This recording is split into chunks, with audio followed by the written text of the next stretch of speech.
Hi guys, it's Omer from MMOs.com. I'll do another quick weekly news recap of all major MMO news and announcements for the week ending October 5th, 2015. This is episode number 11 of the recap, and the first bit of news this week is from Wildstar. And the news is that Wildstar officially relaunched as a free-to-play game on September 29th, 2015, and actually rebranded itself as Wildstar Reloaded. To celebrate the relaunch, Carbine released a new free-to-play launch cinematic trailer, which you're seeing right now. And as with any big MMO release or relaunch, the servers have been swamped, leading to hour-plus long queues. To alleviate this little problem, Carbine has been adding additional realms. It's interesting to see that the servers actually got swamped because it makes us think that Carbine/NCSoft didn't expect such a big demand at launch. So definitely pleased with the attention the game is getting, at least currently. Time will tell whether the free-to-play relaunch does well or not. I suspect it will do pretty well though, but again, time will tell. Next, I have a bit of confusing news from Onigiri. Apparently, they were supposed to launch the Xbox version of Onigiri first, and then the PS4 one later this year. But then they changed the schedule, saying the PS4 one will be launching October 6th, and the Xbox One will come later. However, now the actual Xbox One version launched on October 2nd. So the actual Xbox One did come out first, so they really just screwed up the scheduling over there. But now the Xbox One version is out, and the PS4 version is coming October 6th. And I believe Onigiri is one of the first games to launch on both console as well as PC. It's joined Neverwinter and Smite, which Smite is not really an MMORPG, that's just a MOBA. But it's one of the few games available on both PC and console in the free-to-play department, and I suspect this will grow. The video you're seeing in the background is the official trailer, even though there's not much actual gameplay in this particular scene. But I suspect this is why a lot of people are checking the game out. I mean, they got some nice anime cutscene over here, and we're seeing quite a bit of some fine Japanese art right here. A+ content. But yeah, Onigiri on Xbox One already, and PS4 coming out on October 6th, and let's move along. Up next, now we have an official release date for the open beta for Armored Warfare, which is on October 8th, 2015, which is coming up really soon. The game, if you bought a Founders Pack, though, you can start playing as of a few days ago on October 1st. So anyone that bought their Founders Pack has a head start in the game, and going forward after October 8th, there will be no more wipes. And as you can see by the gameplay trailer in the background, it is a tank-based MMO, but unlike World of Tanks and War Thunder, Armored Warfare is more focused on modern tanks. The game is launching with over 60 armored vehicles, straight out of modern era, well, realistic tanks too, with over 25 PvE maps and PvP maps. Actually, 25 PvE maps and 9 PvP maps. And given that World of Tanks is really dominating this tank scene, I'm curious to see how the game will do. Expect a first look video for Armored Warfare soon. Moving right along, a bit of news about First Assault. The game ran its first round of closed beta testing from October 1st to 4th.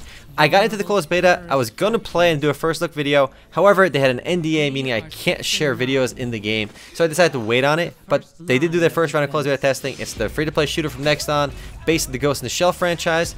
And hopefully the next round of closed beta or open beta testing, which is unannounced right now, will hopefully allow me to record a video, but we'll see. As a fan of these FPS games, this game looks really fun. I held off on playing it though, but again, I'll probably check it out in the next round of beta testing.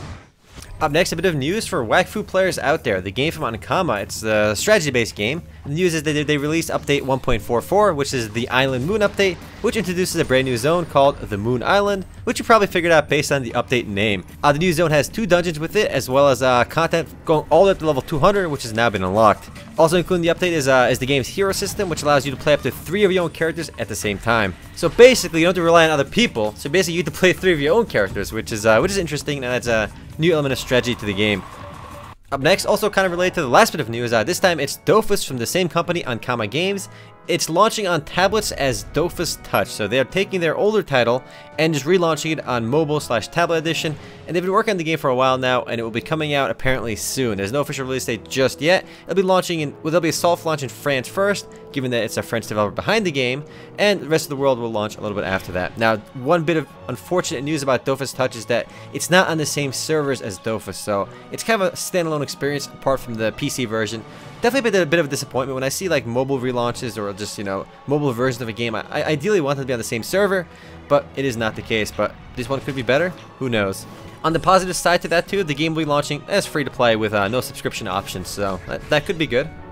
Next up, also in tank-related news, similar to Armored Warfare, World of Tanks launches Update 10.0 later this month, which will be introducing an entirely new game mode called Rampage, as well as 2 new maps, Paris and Berlin. The new Rampage mode introduces respawns, garage battles, repair spots, and capture the flag modes to the game for the first time. The mode also opens up artillery and aircraft abilities for players to do massive damage to the enemies from a distance. And also including the update is a new PvE tutorial for players to get used to the game. And we're hearing a lot of World of Tanks updates. I mean, they're already on update 10.0. There's a lot of stuff rolling out for World of Tanks. It's surprisingly successful game. I mean, not so much in the West, more so in Europe and Russia and China. But it's still pretty big over here. I mean, that's the reason you see games like Armored Warfare also coming out, trying to ride on that World of Tanks hype. Next up, a bit of obscure news, this time from a company called Enix Games, the studio behind Cal Online. And the news is that actually they launched a new game, Thanatos Online, into pre-open beta. And unfortunately though, since they launched the pre-open beta, they've been suffering some DDoS attacks, so the servers have been incredibly unstable. I actually never heard about this game until now, so I did make I made an account yesterday, and I'm gonna do a first look for it soon. But it's a really obscure title. I never heard about it till now, but I will be doing a first look video for it. They do promise some unique elements, but again, I'll comment on those when I make my first look video. Up next, yet another buy-to-play game embraces the free-to-play business model. Block and Load, developed by Jagex, officially went free-to-play this week. And if you haven't heard about the game, you probably should take a look at my first look video. It's a surprisingly fun title I haven't heard about or played until it went free-to-play. But essentially, it's a mix of basically Team Fortress 2 meets Minecraft-style crafting. 5v5 style game modes, incredibly fun. Do check it out. Before it went free to play, it averaged about 200 players, and the day it went free to play, or within a few days after, I checked the Steam logs, and it had over 3,000 players online. It might have been 2,000, but I think it was 3,000, which is pretty incredible. Hopefully, it maintains that momentum because it's a pretty solid game. Next up, a bit of unfortunate news from Dragon's Prophet, which is from Daybreak Game Company. The game is unfortunately shutting down on November 16th, 2015, and that doesn't come as a big surprise considering there weren't any recent updates to the title, as well as there were never that many players online. The game is developed by Runewaker, the same studio behind Rumors of Magic, so it's a bit unusual to see this game shut down before their older title. And it's especially unfortunate to see a game shut down with so many butt customization options. You heard me correctly, butt customization options. There were literally 3 sliders for different booty options on my female character for my first look video, if I remember correctly. So rest in peace, Dragon's Prophet. Next up, finally some good news from Tree of Savior. The game's closed beta test 2 is set to begin later this month. And that's after the first round of closed beta testing. We basically heard nothing from them since then, and the last round of closed beta testing was in August.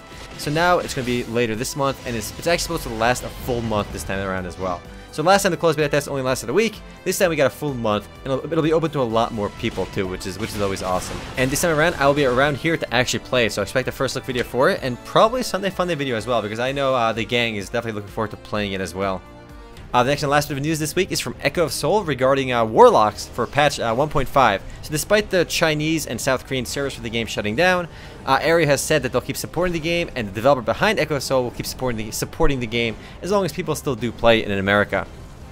The new melee DPS Warlock class can class change into either a Reaper or a Tormentor. And they can essentially specialize in either sustained damage or stacking damage or dealing DOTs. Also included with patch 1.5 will be several new dungeons, 2 to be exact, as well as a bunch of bug fixes and other optimizations for the game. And this trailer looks really awesome. I feel like Echo of Soul always makes really cool game trailers. Plus, I feel like almost all these MMORPG trailers always end up looking way cooler than the actual gameplay, and that's especially the case with Echo of Soul. But anyway guys, that's it for MMO news and announcements for the week ending October 5th, 2015. I'll see you guys tomorrow for the podcast. Later guys.